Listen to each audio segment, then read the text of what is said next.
This is a dialogue. It's not a debate. There's no evidence. God commanded genocide of people multiple times in the Bible. He wants to be his own God.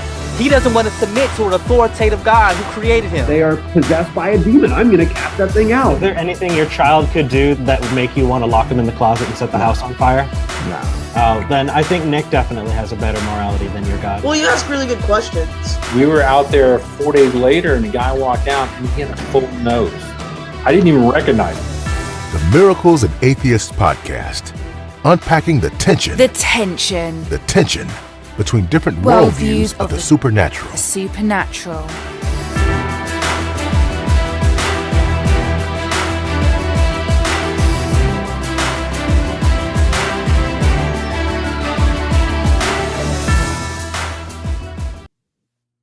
And here we are again. It's Nick Snap with Miracles Atheists live stream here with Marcus Plating. Man, everybody in, the green room here, call it that. They're all bobbing their heads to our music, man. I'm feeling this is going to be an amazing time here today. I appreciate everybody chiming in. This is like an epic, I don't know, next level type discussion, in my opinion. Marcus, what do you think? You ready for this? Fighting witch doctors and creating illusions. Yes, we have an illusionist, Mr. Greg Craddock, and we have Mr. Patrick Wandera, who fights witch doctors. I won't say like for a living, but he does it pretty regularly. So it's an interesting time where. Is he like a boxer? Is it jiu-jitsu? What are we talking about? I don't know. We'll have to find out. We've talked to Patrick before, but everybody's kind of hanging out. I want to bring people on and introduce you to these guys. Greg's in the UK. Let's bring Greg on here. How you doing, Greg? All right, good. You? Great, man. It's great. Yeah. It's a nice, sunny, beautiful. I have to say, it's really good music you had there. I appreciate that. Yeah. Thanks for. And, just before we carry on, I'd just like to give a shout out to. Really sorry to hear the loss of Schrodinger's cat YouTube channel, who used to go up against flat earthers and mock them and all that, and Okay. Yeah, it's really sad to have heard. If anyone out there knows of him, yeah, it's really sad. And my best wishes to his family and his friends. So there was a YouTuber that mocked flat Earth that passed away? away? Yeah, called him out. Okay, okay. Well, we Marcus and I are not flat earthers, so we can no. I just dive with a lot of that. I'm not sure what his YouTube channel is about, but yeah, all the best to his family. And I'm going to bring on Pastor Patrick Wandera now as well. There he is. How are you? Yeah, I'm very good, thank you. Good. How are you guys? Doing great. You sound great. Do you have Yes, it's been a while. Yeah, it has been a little while. It's great to have you both on. Well, I'll read your bios a little bit here shortly, but the way this kind of evolved is the first time you came on, Patrick, Greg had messaged me. This is probably nearly a year ago. I don't know. And he goes, I would love to talk to the guy that fights the witch doctors. And I said, well, yeah, absolutely. We'll set it up. But then I can't remember how that got derailed. It was a date thing or whatever. But when we decided to bring you back on, we said, man, we gotta get Greg on here. Yes, yeah. Greg. So one of the things that we wanted to be careful of is, Greg, when you introduced yourself to me, Greg, you said you were a magician. Yeah. And magician could mean multiple things. I mean, as in a trickster, as in I've worked for years and years developing techniques, tricks, methods. Card tricks, and escapism. Yeah. So I didn't really because biblically and obviously the magicians you're probably used to, Patrick, is the ones who do sorcery, right? It's a synonymous name. So I want to make that clarification. The magician, Greg, is not a sorcerer. Is that correct? No, unless you're 30 years to master and perfect techniques. That's right. Cards, coins, ropes. That's making things vanish. It's not real. Should we do one? There's an explanation to it all. Actually, yeah. I don't want to put you on the spot, but do you have anything handy you can do? Okay. No, I don't. You don't really? I don't really like doing magic live. Okay. Man, why don't you want to? Why don't you try it and we see? Maybe throughout the hour I'll get something. Okay, yeah. Depending how many more Guinnesses you you'll make the Guinness disappear. So he's going to make that disappear. Ta-da! All right. Well, I'll first just read your bio, Greg. You're a professional magician and an atheist. You've yet to see any supernatural events that you cannot explain or replicate. I would love to understand maybe some stories about your replication of it. Yeah. Just obviously you don't believe in the supernatural. You said is yet to be shown to be a thing or to exist as a supernatural. You want to be part of this project to expose the ridiculous. I'll probably ask you to maybe explain that a little bit as well. But welcome to the show. It was great, just kind of chatting with you before we got things started here, and I think it's going to be a real fun time here today, and hopefully enlightening to all of us. I hope so. Absolutely. And Pastor Patrick, you are nighttime, probably about 8 p.m. or so in Uganda. Is that right? Yes, it's 8 p.m. and somehow you experienced incredible internet since the last time we've got on, and because you sound great, you look great, there's no glitches or anything like that, or something good has happened to the country. They have lifted the night curfew, so I'm in my office. I can leave this office anytime I want. I was worried that I would be at home. My home, there's a bit of trouble with the internet. Right. So here where I am, there's the internet is very good. Tell me about the night curfew. I've never, I know you mentioned it before, but what was that all? That's a COVID thing. Yes. We have been, like observing those things of COVID. They were in a lockdown. Then they lifted the lockdown, but they imposed the night curfew. So all bars, churches could not operate at night for the overnight. Wow. Then there was no movement in the night. So from 8. So right now I was supposed to be at home, but when they lifted it, now we can travel the whole night. We can move the whole night. There's no problem. So they're not worried about the movement. So they're not necessarily too troubled about COVID anymore. How has that been handled in your country? Has it been like a severe? Have they been treated? I don't know. No, I think the thing is the media gave it so much attention. There was so much publicity, and threw fear into the public, right? That they had to take every kind of measure. But we had the second wave. The first wave, there was no much death, but second wave, yes. And that came after they rolled out the vaccine, and many of us associate those deaths with vaccine rollout. It's like it had something, a virus, which caused those who were vaccinated to infect those who were not vaccinated, and some of the vaccinated, actually a number of them, to have problems.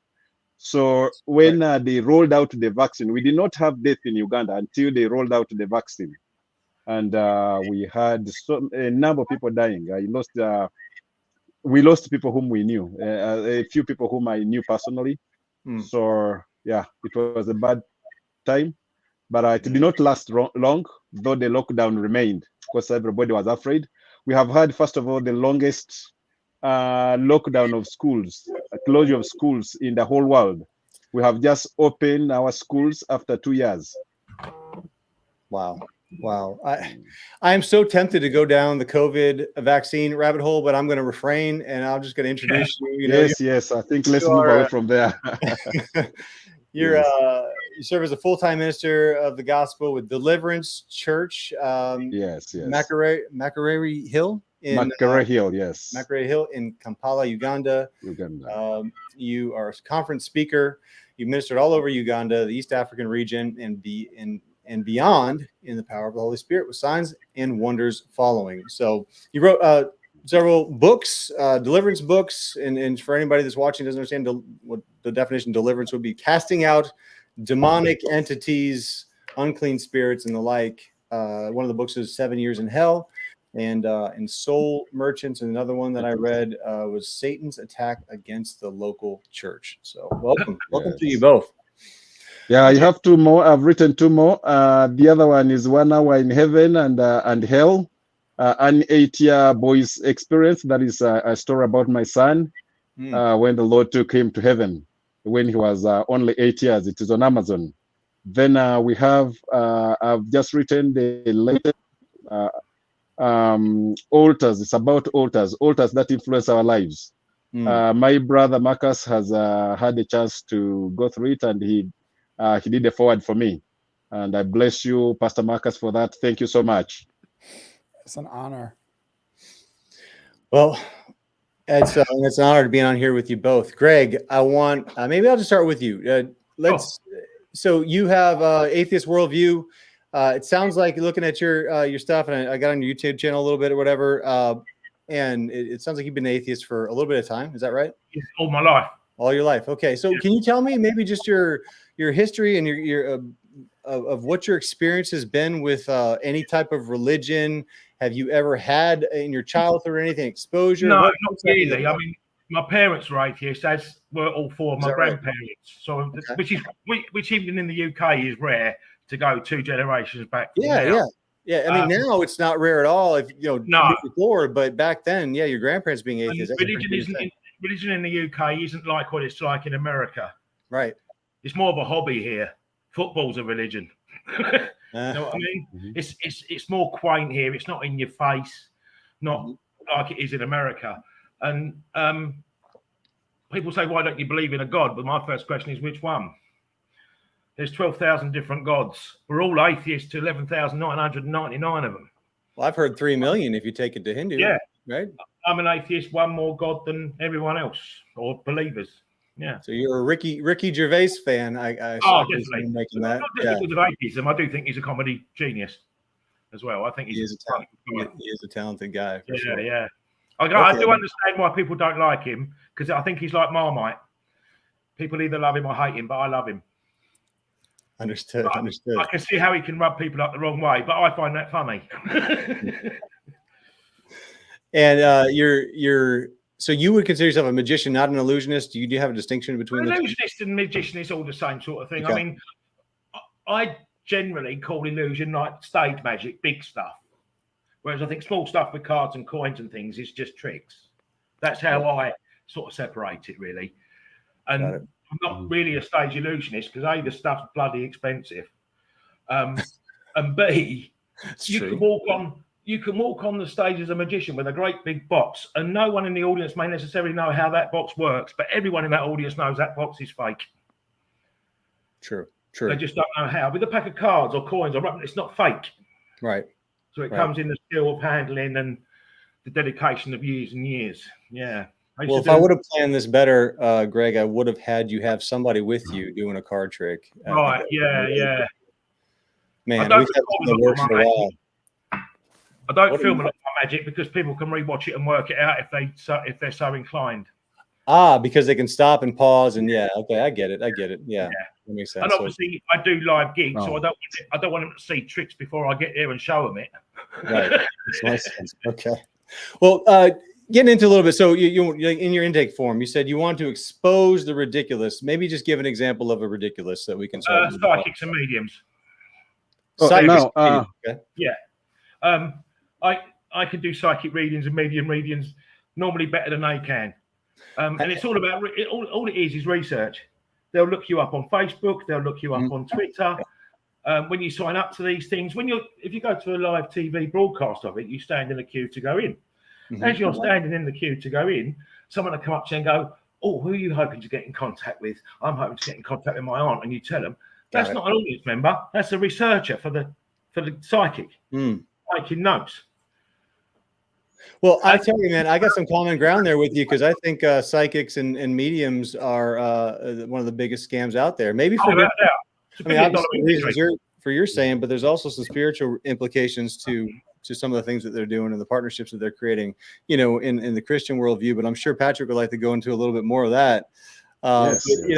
So that's really good point. And so to ask you the same question, Patrick, why did you want to be on this show here today? You've done a little bit of legwork on Greg and kind of knowing that you're going to talk to a magician. Why did you want to be part of this here today? Now, first of all, I want when Greg is talking about magic being, like tricks, employing some bit of tricks, maybe he's not a proper spiritualist. Me, I've dealt with the magicians. I've prayed for magicians. I'm not a spiritualist. At least I remember 2 of them. He's not a spiritualist at all, right? He doesn't believe in the spirit. In the spirits. Now, I would tell him my experience about magicians and how they work. Yeah. For instance, I had there's a guy whom they brought to my office. He was really sick, very sick. His heart was failing. And the hospital was not giving him, he was not getting remedy from the hospital. Now, this guy was involved in high occult. That he got a lot of initiations, including he went to South Africa. He got more magicians there, interacted with more satanists there. In Uganda, he was the secondary teacher. He had a knife which he got from South Africa, which he would use. For him, he would call it illusionary. It would cause he would get that knife and cut his tongue and threw it on the table. Yeah. Cut out the tongue and threw it on the table. Yeah. And the children will get horrified. He would get a newspaper, cut it in pieces, and turn that newspaper into money. So this guy that's to horrify kids. Nice. I don't know whether, Greg, you have had any experience of that kind of thing, where you can get newspapers and you cut them and put there real money, proper money. Anybody who knows money will see money. If you show me this it, I'll tell you how it's done. Say again, Greg? If you show it to me, I'll tell you how it's done. No, well, he's not. I don't think he does. Patrick, you don't do that sort of thing. No. I don't do that. I'm talking about the guy whom I prayed for. I'm telling you about the guy whom I prayed for, who was doing that. Right, but I'd have to now I want to just tell you about the experience which I had with him. Yeah, but so this guy, because of his involvement in the occult, with deep spiritualism, by the time you do such things, you are at a very high level of spiritualism. So he came to my office. He had what brought him was not anything to do with his magic. Right. He was sick. Right. He needed a medical. He went to hospital, and they were not. The hospital was not helping him. Right. So he had a brother who is a pastor. Right. And brother decided to bring him to my office because he knew I would pray for him. Right. Now, when I was praying for him, I didn't know that this guy was involved in magic. Right. So I touched the guy. When I began to pray, and of course, when a magician belongs to a different kingdom, and a church belongs to a different kingdom, that's the kingdom of God and the kingdom of Satan, who uses evil spirits to manipulate people. Yeah. So I began to pray for this guy, and he fell down. He was a very strong guy. He screamed. He started screaming. Now, as I was praying, I began to bind 666. There are codes that they use. 666 is the main code. Because again? Bind what? Yeah, 666, 666. Oh, that's the original number of the base, by the way. Right. So I prayed, and I was binding the codes, breaking different codes, and every time I mentioned a code, he would scream, shouting, and demons were saying, "Who told you? Who told you about this? Who told you about this code? These are secret things." 666 isn't the number of the beast, though, right? It's 616. Yes, exactly. It was made famous 666 by films and movies and TV. Yes, those guys, they play things for you. You may think it's just simply a movie, but some of these guys who are involved in music industry, they are at a very high level of Satanism. They know what they are doing. In Satanism, you will see those guys. You will see somebody growing teeth like a vampire and drinking blood. And to you, who is just who has not experienced these things, you think this is an imagination. Somebody's just being creative. But these guys do these things because I prayed for a young man who used to grow teeth like a vampire and eat dead bodies. Now, let's leave that one alone. You've got video of that happening, have you? We, when he was eating, I was not there. It is after his deliverance, because I took him through deliverance, and we had a lot of fight because these guys, they do things in secret. They don't record them. The devil is so clever, he will not allow you to record those things. So now let me go back to the magician. So I prayed for this guy. He fell down, he was screaming, I was casting out devils. I prayed for him and prayed for him. By the time he got up, demons had left him. He was feeling much better. His heart the Lord touched his heart. He got healed because those demons which were destabilizing his heart left. So the amazing thing is when he reached home, his knife, which he was using for magic, had already disappeared, because that thing looked like a knife, but it was demonic knife. Right. So it left him. So he could not perform any. How do you know he wouldn't have got better without you praying for him? Pardon? How do you know he wouldn't have got better if you hadn't prayed for him? I'm not getting you properly. Getting better? If you'd never prayed for him, how do you know that he would not have gotten better? Is this question? No, the hospital had failed. The hospital had failed. Right. So he came because he was desperate for his life. Which It is hospital? after prayer that, because when something happens, I know where I got my our main hospital here, Mlago Hospital. So if I contact them, they'll verify all this, will they? Right now, I'm not in contact with him. I don't know. It is sometime back. He left. So, and you know, when I came here, I didn't know you were going to talk about your magic stuff. So I did not try even to look for that guy. I know his name. I know his brother, but I don't know whether we can. The brother, I'm so much in touch with him. But the guy I've not. That you say failed, they'll verify this story, will they? You said the hospital. Will the hospital verify this story? Is the question. I think there's a delay. Maybe a delay. I think so. If we got him and he's willing to share his information, then the hospital can verify that. He can tell us if he kept his records right. But I know of his brother, and I know I know even of his dad. He was the. Real quick, Patrick. So your mic is a lot louder than Greg's. So Greg, you don't have any headphones or anything you plug in your computer. No, sorry. Because it's soft. So I think Patrick's having trouble hearing you. I can hear you really well because I got. Sorry, Patrick. But so I guess maybe we'll just try to be diligent about stopping and letting you repeat your question because I'm not. Yeah, I can tell why Patrick can't hear what you're saying. So I don't think Patrick's trying to talk over you. I think it's just no. Okay. I don't think he can hear me. Okay, go. No, I'm hearing you properly now. Okay. Oh, cool. So you say this is all your personal experience, but if you talk to a 7-year-old child looking forward to Christmas and he prays for a PlayStation, and on Christmas Day he gets a PlayStation, he's going to think the prayer works, right? He thinks that the PlayStation has done what? If a child prays for a PlayStation, prays to Yes. Santa for a PlayStation or a toy or anything like that, and they get it on Christmas Day, that's proof that prayer works, is it?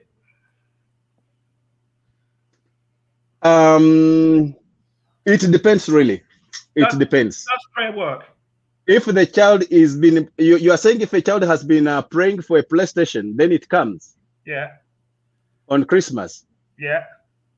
Now that kind of thing is totally different from a physical illness. Okay. When you are ill and you are prayed for, and the illness disappear, then I can know that. Santa, for them to now, get great. better, Santa is the cause of that prayer, is he? Santa. If I pray for this glass to get better, and I get better, that glass has answered my prayers, is it? No, it cannot answer because it doesn't have that capacity. Now, let me tell you a story. What capacity do you need to answer a prayer?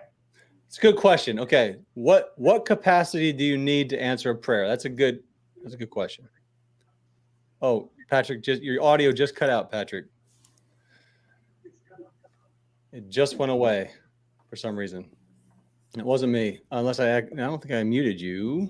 Nope, did not. Yeah, you have tech support there. Oh, that's a shame. It is. It was getting. Oh, here you go. Tech support. Perfect. Yes. Yes. Well, now I hear you great. Yeah, you sound great. Let's try to do something now. Okay. Can you hear him? Can you hear me now? Yes. Not as good as it was, but yeah. Okay. Okay, you're good. No, you're good. Good. Is it clear? Yeah. Whatever your tech support's name is, he's crystal. Benjamin. Benjamin. Yeah. You are crystal clear. Patrick sounds like. How about mine? It's good, but it's not as good as Benjamin's. So. Yeah, I think because you're further away from the microphone. Okay, let's switch. Okay.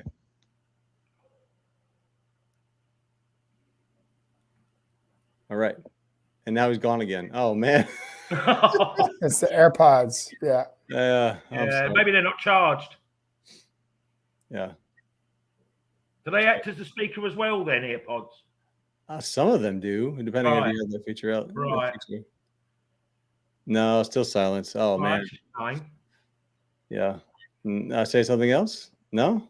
No, I guess we'll go back to what you had before. Sorry about that. Didn't mean to complicate things.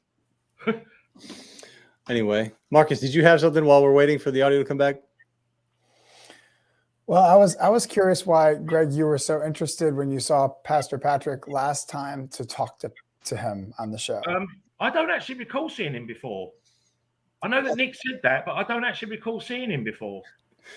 It was. Hello? I think you saw. Yeah, you sound great now. Great, perfect. Thank you. I'm Benjamin. sounding great. Oh, Yes, okay, you are. that's wonderful. Thank you, Benjamin. We appreciate the help. Yeah. So there was it was a post about he was going to be on as a guest, Greg, and you. All right. Post, but you didn't. I mean, you must never watch the broadcast, but that's when. Right. No, I don't think I did. Yeah. Yeah. So going back to my question, what do you need to be able to answer a prayer? What do you need to answer a prayer? What's needed for a prayer to get answered, Patrick, is the question. You said the glass did not have capacity, and he says, well, what has capacity to answer the prayer? What is the capacity you need? Right. You need to have faith. It is prayer. Prayer is done by faith, believing in God, knowing God, having a relationship with Him, and knowing that He's able to do. And when you pray, pardon? Which God? The God of Abraham, Isaac, and Jacob, the God of Israel, creator of heaven and earth, who revealed Himself through the Bible. Yes, the God of the Bible. Which God of the Bible? There's more than one. That's the God of Yahweh, the God of Abraham, Isaac, and Jacob. Among the gods. So which God? There's only one God, the creator Can you prove of. that? Can you prove that? Yes, because I've experienced Him. I've experienced Him. No, not explain it. Can you prove it? Now, how do you want me to prove? I don't know. The burden's on you. I don't know. I don't know how you would prove a God because I don't think there is one. Come on, Greg. You've got to have some theory. This is what you're basing your question on. You got to have some theory of how you can prove My God is not something physical like you are seeing this. No. Right. We experience Him. We go to Him by faith through His Son, Jesus Christ. He's all faith knowing, comes now. Hearing a Greg here. The Bible says faith comes by hearing, and hearing the word of God. When you hear the word of God, when you hear the word of God and accept Him, then it will ignite faith in you. Right. Then you begin to have relationship with Him, and as you relate with Him, it is our spirit that relates with our God. Then we begin to experience Him. We begin to go into the supernatural, and we do greater things in Him. The Bible says, those who know their God, they shall be strong, and they shall do exploits. So when we know this God of Abraham, Isaac, and Jacob, then He enables us to relate with Him and to do exploits in His name. We don't begin to experiment Him and put Him in a glass. Right. This is an all-knowing God, right? Uh-huh. In Genesis 1, He first creates the heaven and the earth. Is that correct? Yeah. Yes. In Genesis 1:3, He then says, "Let there be light." Is that correct? Mm-hmm. This all-knowing God made the earth in the dark, did He? He went, hang on, turn the light on, let's have a look. Oh, that's all right.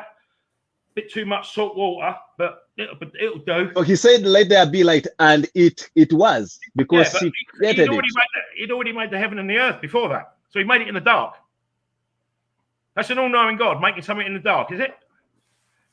Well, the scripture says that God is light, so He wouldn't have made it. But He wouldn't have had to say, "Let there be light," if He is light, would He?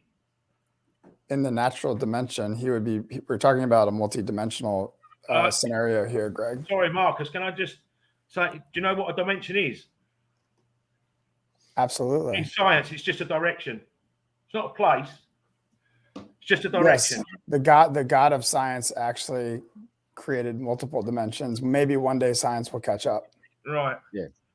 And also, God wrote in the Bible quite a lot, or there are certain things, right? If you ask God, if you ask, let me speak. In Mark 11:24, therefore I say unto you, what things soever ye ask or desire when you pray, will get. Matthew 7:7, ask and it shall be given to you, seek and you shall find, knock and the door shall be opened to you.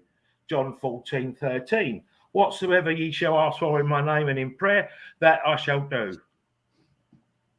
You seem to have a good understanding of the Bible. Ask your God to join this chat. To join the what? Pray to your God to join this chat now. To join this church? Yeah, this chat? Now that our God does not work like that. Right. So he is here, but you cannot see him. So does he answer prayers or not? You asked me what I would need for you to prove a God. Is that correct? Uh-huh. Ask your God what he thinks I need. He'll know.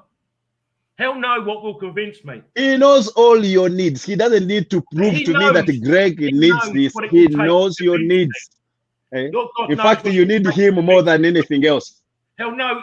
Your God is all-knowing and knows what it will. But because you have rejected him, you need him, but you have rejected him. Does he know what it will take? He doesn't need to prove any other thing. Does your God know what it will take for me to believe in him or not? He has given you already his son. He knows what takes. I'll just keep repeating the question if you don't answer. Does your God know what it will take to convince me that he exists? He knows everything. He's omniscient. Right. So why hasn't he done it? Now, I'm not God himself. He knows it. And he knows everything about you. So I am not God. I am simply his servant. So as concerns you, I don't have to come and prove to you ABC. God does not need that. He has given us everything that pertains. He can't hear me. That's what someone without proof always says. I don't need to prove it. I'm happy to prove any claim I make on here tonight. I've got it already. If I make a claim, I will happily prove it without delay and without excuse. I've never claimed there isn't a God. I just reject the claim there is because no one's ever proven or demonstrated it. They've never detected it. Can you prove the existence of a God? Yes, I have. Because of what my experience with him. I have personal experience is not proof. There are a billion kids, for example, that believe in Santa. They have personal experience of Santa. They've met Santa. You can take. There are so many ways God. Santa. Does that mean Santa is true and real? Personal experience is not proof. Our brains fail all the time. When we are when we are preaching, we don't do it in private. I don't care about that. We preach in public. We pray for people in public. We see demons screaming out in public. We see miracles happening in public. We see God answering prayers in public. That's another story. What I asked was, can you prove the existence of a God? I'm still waiting. Well, okay, you said like a car salesman with no cars. You're talking about how great the car is, and you can even refer to the car brochure and tell me how great this car is and how powerful it is. Show me the car. Well, yeah, but how is he supposed to show you the car on video? Right? I mean, what do you okay. So what do you we asked for the magic trick on video too. So I mean, yeah, I will try and get something. I will try and do something. But are you questioning the existence of magicians that do tricks then? Are you saying they don't exist or tricks don't exist? No, of course they exist. Well, the testimony of the magician is a sufficient yes. I'm not claiming the witness of the trick is the demonstration of that. Just if you think of a color, it's normally red. God is not going to do everything in your presence. He's only going to appear to you if you seek him. If you seek him. That's a good question. You're saying that God exists. Why can't you prove? If I want to see certain things happening, the satanic things happening, I can go to a shrine and I can see a witch doctor doing certain things. We had a man here in Uganda. He's called Bujagali. Now you know that the source of the Nile. Wait, let me tell you this. We had a guy in. He was an oracle. He's called Bujagali. He was always at the Nile. Did you say you could take me to a witch doctor?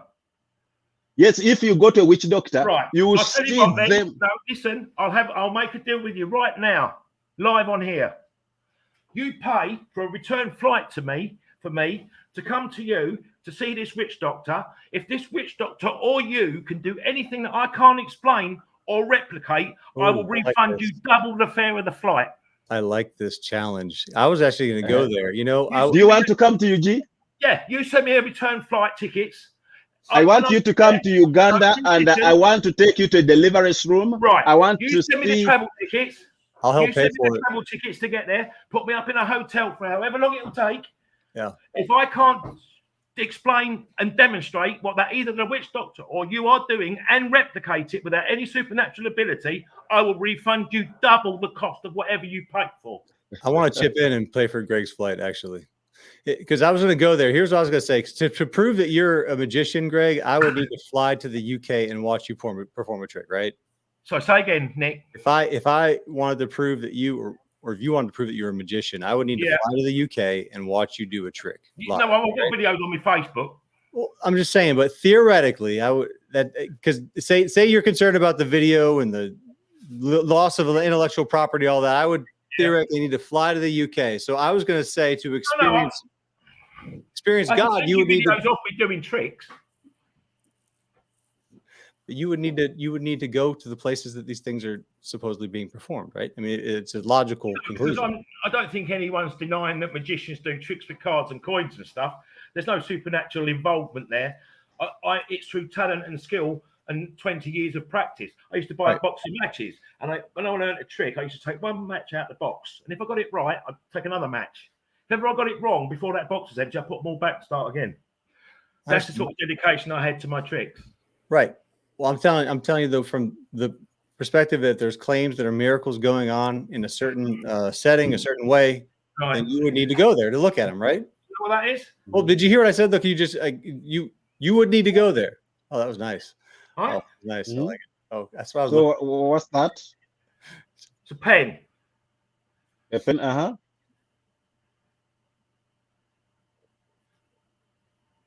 Right.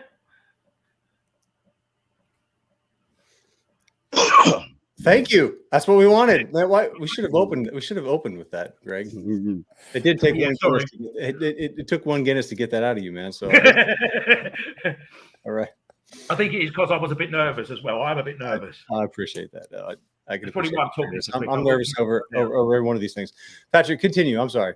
So, like, just real quick before we can continue on, if Greg work to allow more pauses, like between the interjections, because I think the delays and the timing are causing us to talk over. So if we can, sorry. No, sorry. We'll just pace ourselves a little bit more. So, yeah, Greg, I have from the time that before I got saved, I came to know God.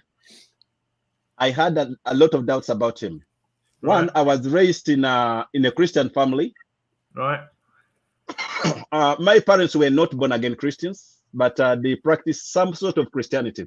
Right. I grew up with my grandparents, who introduced me to the idea of heaven and hell at a very tender age. And I grew up kind of fearing that. But when I reached a certain stage, I rejected everything about heaven and hell, about what they were telling me.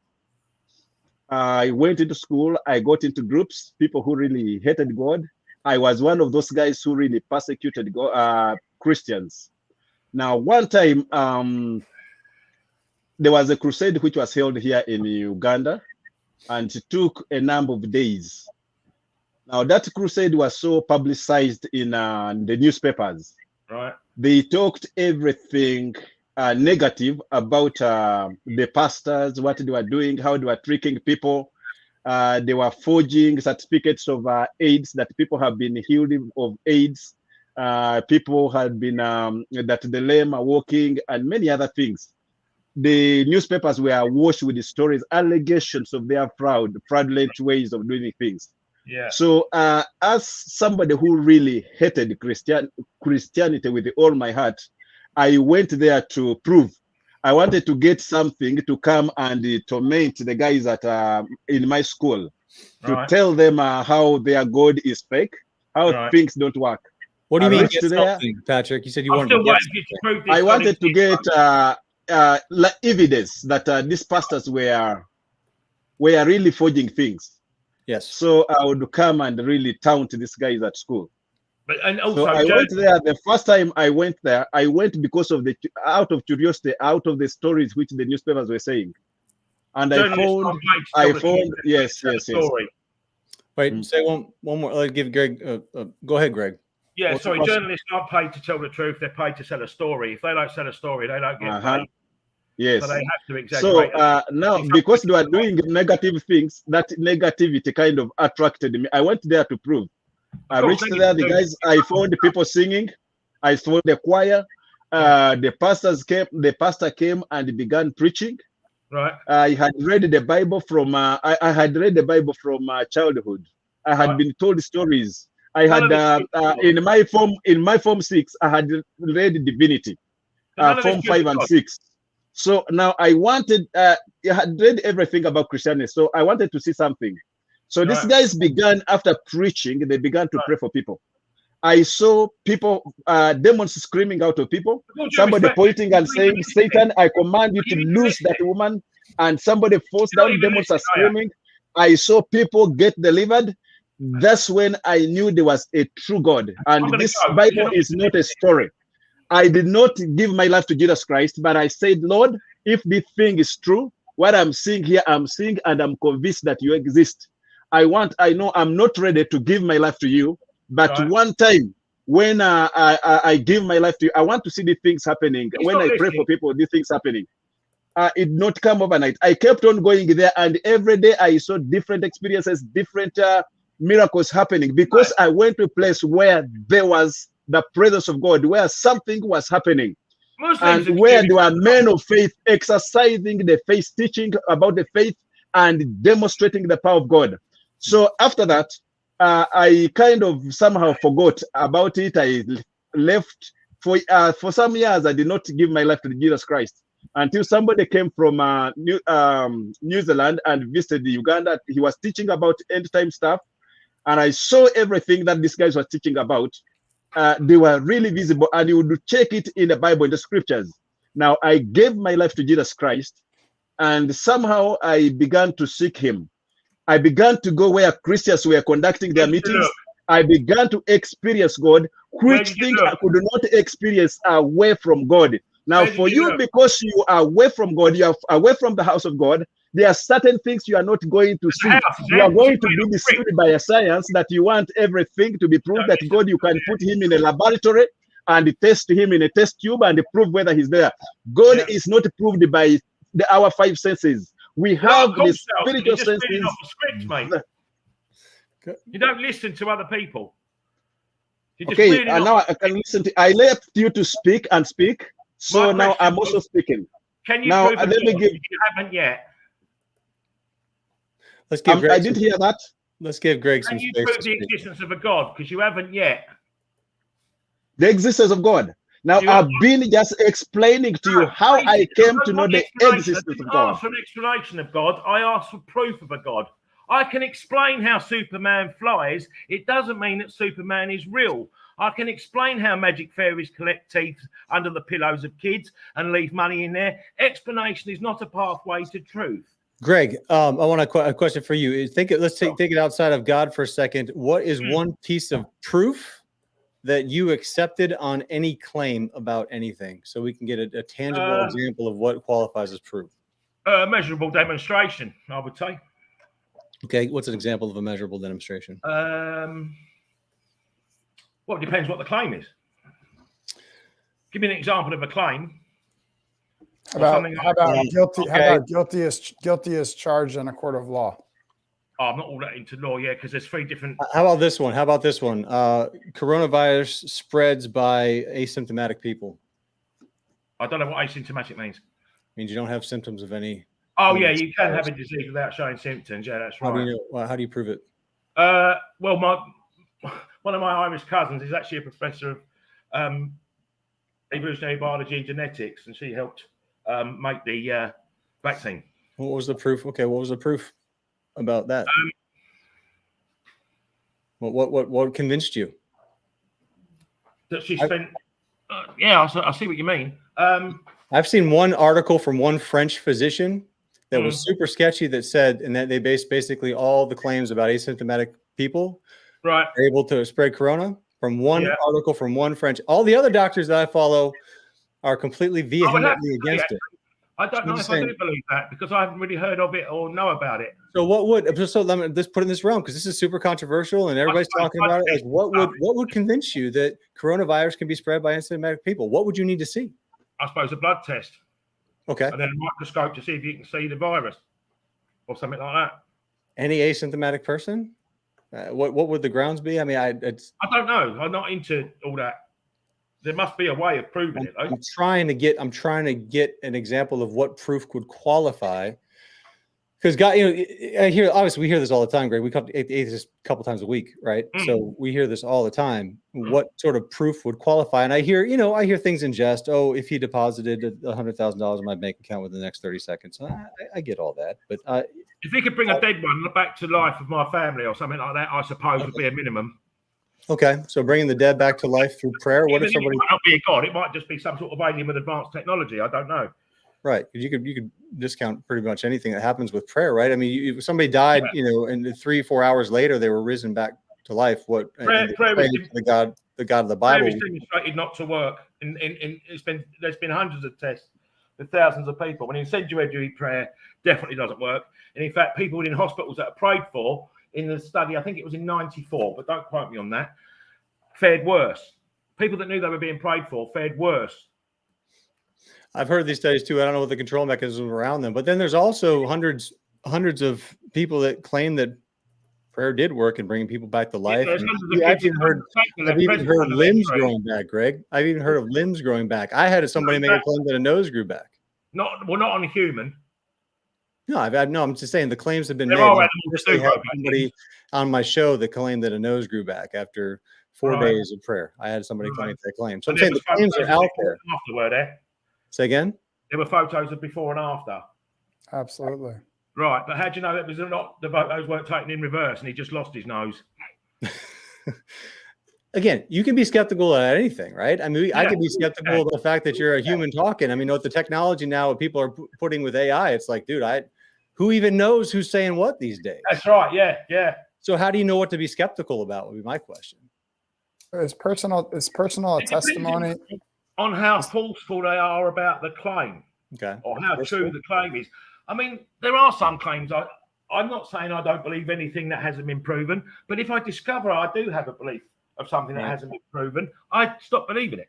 Right. Greg, I have my dad. My dad is he's making 111 years in February. Right. Now, my dad on 10th of January, this January on 10th. Yeah. I was in a church meeting here. My dad lives in a village. Our kind of setting is totally different from the United Kingdoms. I've lived in your country for 5 years. I lived in Bristol. Oh, now, right. I know the health services there. Yes. Where do you live, by the way? You're in which city? London, just outside London. Oh, you're in London. Okay. Yeah. Now, I know how the health system works in Britain. Yeah. If somebody is sick, you only call an ambulance and to be there in seconds. In a few minutes, they will be picking you. Now here in the city, you can in a city where I live, we have access to good health services. Yeah. But up country where my dad lives, the health system is very poor. The transport is very poor. Right. You take very long to be attended to. Yeah. Even getting a doctor is difficult. Now, my dad got an attack in the evening. Do you know why there are doctors and ambulance in hospitals? Do you know why there are doctors? My dad lives in the village. He's 111 in the 11 years. He insists. Yeah, he's. Wait, your dad's 111 years old. Is that what you said? Yes. He's making 111 in. Wait, say again, Greg. Patrick doesn't exaggerate at all, of course. I don't know why you believe in exaggerations. My dad is there. He will have his records. So and now, so there's an example of proof. Now let me tell you something. On 11th, on 10th of January, my dad got something which was a stroke. This is going to be another story of personal experience. Great. He's got a point to make to you, man. Let's. All right. Yeah, fair enough. So my dad became unconscious, and they tried to get the doctor. It looked like a real sign of a stroke. He was totally unconscious. His mouth had turned. My sister who looks after him tried everything to help him with the people around him, and nothing was happening. They couldn't help him. He was unconscious. He rang my brother, who was very fast. So they were trying to organize transport to get him, but they couldn't get a vehicle quickly. It took like 3 hours. They were trying to contact me, but I was involved in a church service. I put my phones on silence. So later on, by the time I finished the church service, I look at my phone. I find a lot of missed calls from family. I go on our WhatsApp page, family page, and I'm seeing my dad is unconscious, and they're looking for me. They wanted me to pray for him over the phone, but they couldn't reach me. They wanted me to do something, at least either, help him get to the hospital. I just told my sister, get the phone, put on my dad's ear. And I began to pray for my dad. I rebuked the spirit of death, the spirit of stroke. In my mind was telling me, this is a stroke. Your dad is very old. This is his time to go. I think it has happened and you should give up. But somehow through faith, I decided to pray for him. I prayed and prayed for over 30 minutes. By the time I finished, my sister told me, she called him, and my dad was able to respond. He began to move his hand. The things that were almost taking his life left him, and my dad recovered. He did not go to hospital. Right. Today, he's very, very okay because of the power in prayer. I'll just I've seen this over and over. You know he wouldn't have recovered if you hadn't prayed. No way, he wouldn't have.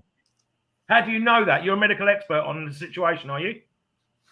I've seen this over and over. Yeah, and yet, I ran a deliverance clinic. I ran a deliverance clinic from a Monday to Friday. I've encountered every kind of sicknesses. I've seen God deliver people. I've seen. How do you know it wouldn't have happened if you didn't pray? What's that?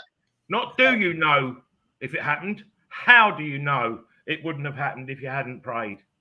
He was dying. He was dying. They had tried everything. He was unconscious, completely unconscious. He was completely unconscious. They had tried everything. The man was gone. People in boxing are completely. So after prayer that now we call him and he begins to respond because something that was taking his life left him. How do you know he wouldn't have recovered if you didn't pray? Well, you hear the question. I want to rephrase it, Greg. Okay, so say now, Greg, why do you think he had to wait? Why do you think he had to wait for my prayer for him to begin responding? I don't know that he did. Greg, what would be a logical explanation to him recovering without the prayer from being? I don't know exactly what the injury was. Right. I'm not a medical expert. I couldn't diagnose it there and then, and I doubt that he probably could either. Greg, I want to go to the comments real quick, and I want to show you this one was interesting. Can you read that?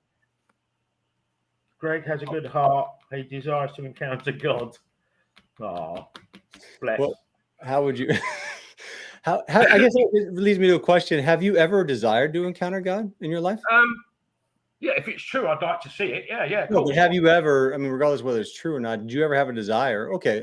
Yes, you. I wouldn't say a desire. I wouldn't reject it if it happened, though. And the reason I ask is because Patrick made a comment earlier, way back when we first started, about faith and the desire to seek after God. It seems like if you're looking for a protocol and a formula, it seems like one of the things that he was claiming. So my question to you would be, did you ever? Well, he's referring to the God of the Bible, so we're going to talk about the God of the Bible. Have you ever tried to seek after the God of the Bible in your life? No more than I've tried to seek out magic fairies or goblins or elves. And have you? No. So you never really tried to seek out any spiritual entity or any? Have you ever prayed in your life before? Because I don't know what that means. Okay, that's good. No, it's good to have that foundation. If there's a spirit, and we've got a spirit, and I love what Ricky Gervais said. If any being on the planet has got a spirit, it's dogs. But if there is such a thing as a spirit, what's it made of? How does it work? Where is it? If someone's brain damaged in a car accident and they start having different speaking abilities? Is their spirit broken? Is it damaged? If there's conjoined twins, do they have half a spirit each? I don't understand the concept of it. I don't, when someone says, "Oh, I feel it in my heart," no, you don't. That's a pumping blood around your body with oxygen. No, there's no. If you're feeling something in your heart, you need medical attention. It's all in your head. Well, there was a doctor called what's her name? What's her name, Marcus? The lady from South Africa. Oh, Doctor, what's his name? No. Caroline Leaf. Caroline Leaf, who actually makes a claim that there is an artery or a vessel or something at the heart that is actually connected neurologically. She's a culinary expert, is she? Yeah, culinary? No, not culinary. A medical. Culinary. Culinary. Oh, she's a neuroscientist. Oh, I'm thinking of culinary, like cooking. I'm sorry. I'm sorry. I didn't know. Yeah. Okay, that wouldn't have made sense. Hey, here's another comment for you, Greg. While you're here, you got a lot of people giving you accolades. He says, I appreciate it. He said, I mean that great. He means it, and he's glad to have you here. Takes guts to come on. It does take guts, and I admire you. I mean, not as many guts now as you've had. I think 2 pints, maybe even 3. But, yeah. But 2. No, I only had 2. Okay, that's good. Wow, where do we go with this from here? So obviously there's a demand for proof that we don't understand necessarily what would qualify as proof, and the burden is on the Christian. If it's an all-knowing God, the God will know what the proof is needed. Sure, he does, but I think to kind of reemphasize what Patrick was saying, if we serve a God of the Bible who desires for you to seek after Him, then if God is a person, then what's it to Him to convince you that He exists versus first if He's asking? If God is a person, right? If God is a person, it's measurable, isn't it? Now, Greg, do you believe in a spiritual world? No. I don't know. Do you normally dream? I don't know. You don't know. You don't know. No, speak the truth. I don't know if I normally dream. I do dream. Yeah. You dream. Yeah. I was, one time when I was still living in the UK, I saw a documentary called Nights from Hell. Right. Where somebody can go into his sleeping. Yeah. Then gets this dream. Now, they got, you guys, I like you because you like to prove things. Right. So when you have somebody who normally have troublesome nights, they would contact some investigators who would come and put secret cameras. All right. So a guy is sleeping, and you see him beginning to fight and kicking. Yeah. Then he jumps out of bed. Yeah. I saw one who would get out of bed, get some food from the fridge. Yeah. Begin to prepare it and cook. Yeah. And eat, but he's totally asleep. Sleepwalking, that's called. What it's called? What? Sleepwalking. Sleepwalking. People yes. Get in cars and drive down the road sleepwalking. I saw things like somebody getting out of the bed, get into the compound, go in a swimming pool and swims, but he's not aware. Then comes back. Now, if you don't have a camera to prove that, it can be really difficult to tell somebody like you that this is a spiritual world. No. So when these guys get this kind of thing, in hospitals, they do experiments like that in hospitals where they put up their brain so they can monitor the brain activity and everything, and REM, sleep, and all that sort of thing. And some people do become active when they're dreaming. Some people don't. Some people, your limbs freeze, and that's when you get that devil on your chest experience.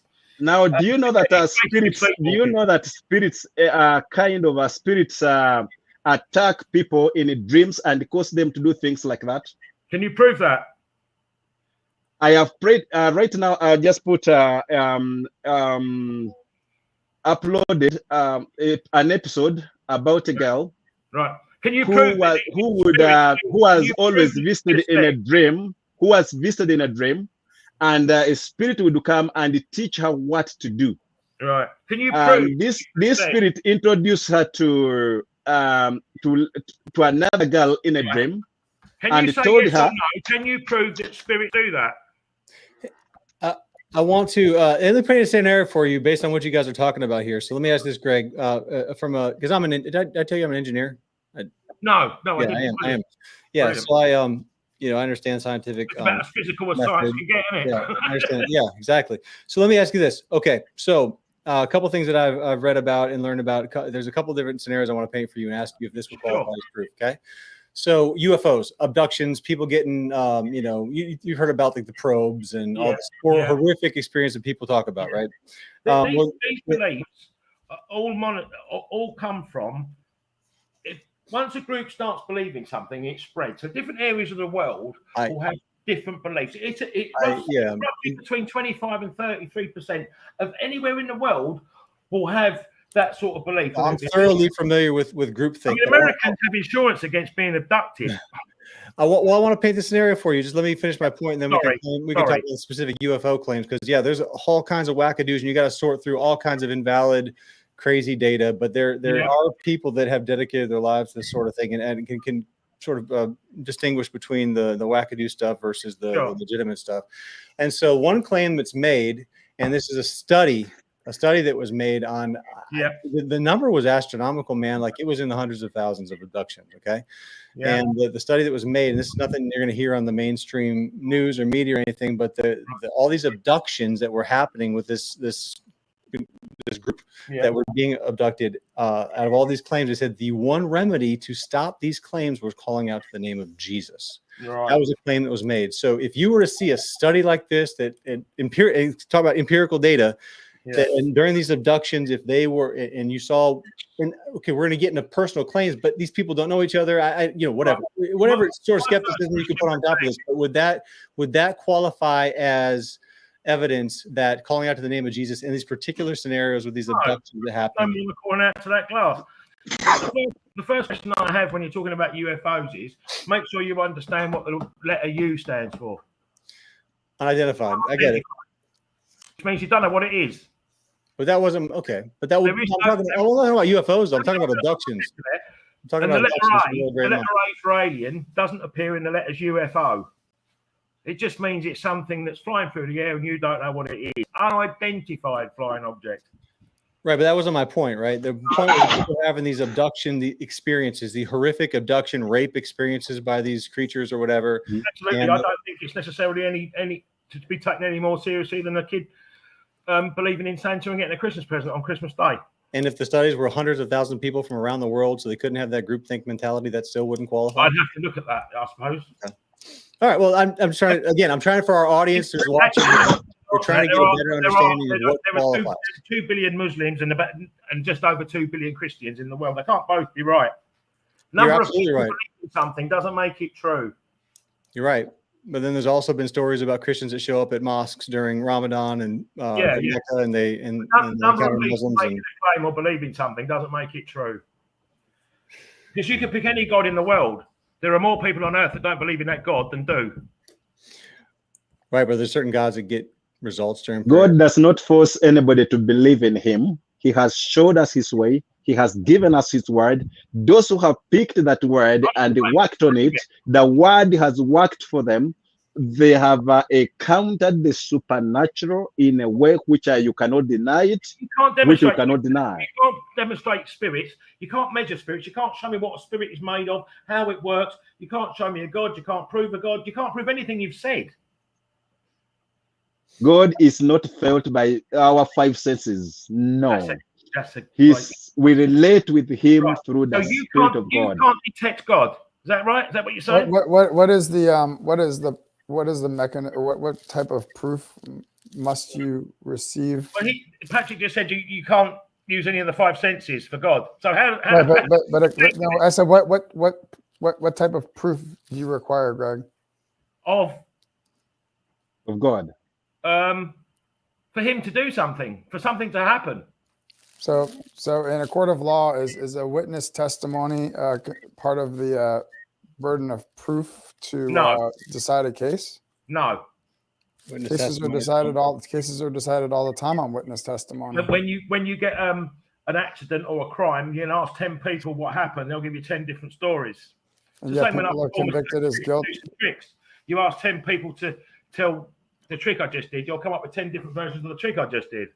But do courts of one of the most useless things, and it's not in a court of law in the UK. I don't know where you are, but do courts of law use witness testimony in helping to establish the burden of proof of yeah, the case? they use it to help, but it depends on how many you're getting and how different they are. It won't convict you. So you're saying that witness testimony is not used as proof in a No, court I of said law it is used. to establish the burden of proof? No, it's not. Not in the UK. It's not. What is used as? I don't know. I'm not a solicitor. So, you know enough to know that it's not, but you don't know enough to know what No, is. that's right. But it does sound like with Patrick's challenge to you and your challenge to Patrick, vice versa, your dual challenge here is that if you were to go to Uganda with Patrick and experience these things, I'm more than happy to do that. Right. Patrick would show you what should he, let me ask this question. Patrick, what should he expect when he takes that? I'm saying when. When we organize for him to come, yes, we are going to organize, I can organize a meeting, a church kind of meeting on overnight where he will come and sit in on overnight where people with different kind of problems will come. And we are going to preach the word, and we are going to pray for people. He will have his camera, and he will be ready to, to record anything that he sees. Right. I want to go, actually. Can I I'll go? definitely be able to replicate that. Do I need to be, what's the COVID requirements to fly to Uganda? The kind of climate? No, the COVID requirements. Once you have a COVID test from where you're coming from, you have another one maybe at the airport. But you just once you have a COVID test from your country, then you'll be allowed to come in. With a mask, that's no problem at all. Yeah. I do want to be on this. Send me the tickets, and then if I can't replicate or explain what you show me, I'll refund you double what you've paid. This is an excellent way to close the show because we are out of time. I'm going to let Greg provide his closing words. I'm going to let Patrick provide his closing words. And guys, I've enjoyed this conversation. I love digging in. I love understanding how people think in their worldviews. So you guys, thank you so much for your time. Greg, first I'll ask you, how can our audience reach you if they wanted to see more about tricks? I know you got a YouTube channel, but dude, you got to put more videos on there. Best way to contact me is my Facebook group called Atheistically Speaking. You have a Facebook group called what? Atheistically Speaking. Really?